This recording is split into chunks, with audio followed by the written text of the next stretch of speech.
Introducing the four layers of self. The first layer is your superficial layer. So you can think of this layer as the visible skin of self. So this is the part that others meet first.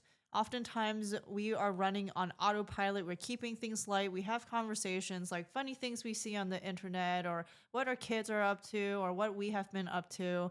So we're keeping things socially digestible and it's fairly light. And it can sometimes act as a protective layer so deeper parts of us don't get overly exposed. The second layer is your science layer. This is where biology, psychology, and physiology takes place. So your nervous system patterns, things like your habits, your physical well-being, how safe you feel, regulation, and baseline functions, to name a few, lives in this layer.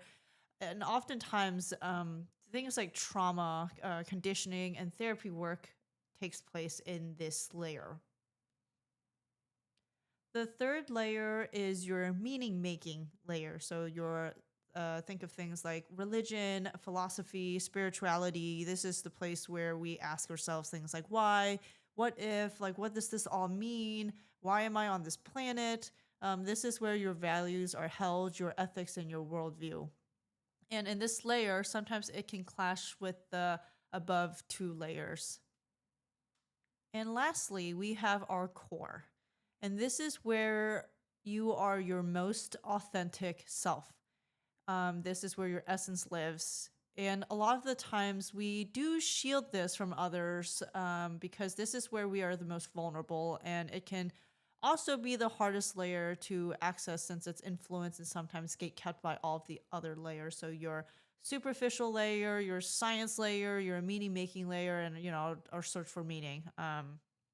But what all of this is to say is that, we aren't meant to be static beings, and all of this is quite fluid, as is life. And we can experience several layers simultaneously as we go through our day to day. This is the start of many learnings of self. So please like, subscribe, follow, comment, share with those that you think that would find this useful. And I hope you find something that brings you joy today. So until next time.